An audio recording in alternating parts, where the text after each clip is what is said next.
The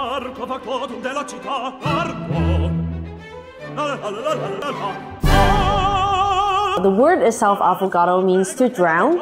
And traditionally, the Italian would take a scoop of ice cream and they would drown it with espresso shot.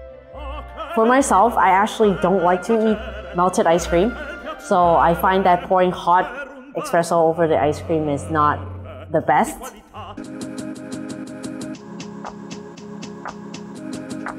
My name is DeAille Tam. My name is Simon Wong. I am one of the two head chefs here at Bo Shanghai.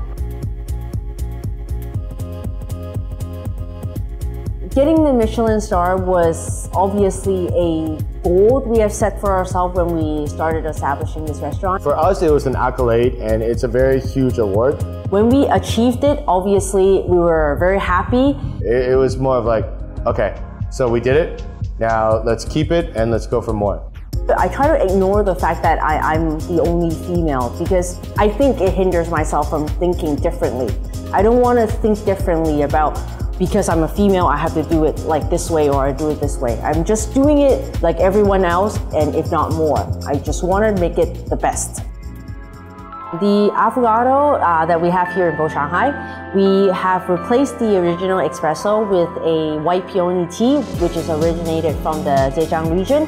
Especially in the spring and summer time, it's most consumed because of its delicate flavor. We have added extra items in this is by adding a osmanthus poached fig bird's nest. When I said fig bird's nest, it's not that it's made from anything chemical. It's actually very natural. It's from a tree sap. But the tree sap itself, once it has absorbed water, it would become stringy, kind of like the bird's nest.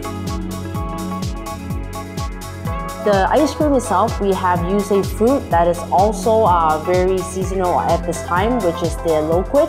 It's almost like a little apricot.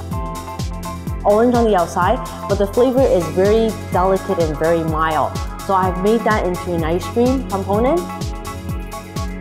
I actually don't like to eat melted ice cream, so I find that pouring hot espresso over the ice cream is not the best. Like, what can I do to change that? So I have added a little bit something extra into the tea that it will stay hot at the time when it's poured, but as soon as it touches the cold ice cream, it's solidified and it becomes a jelly. So now not only will you have the tea flavor, but you will also still have the ice cream intact in a full solid form without melting away. I hope that the guests think that this is something fun.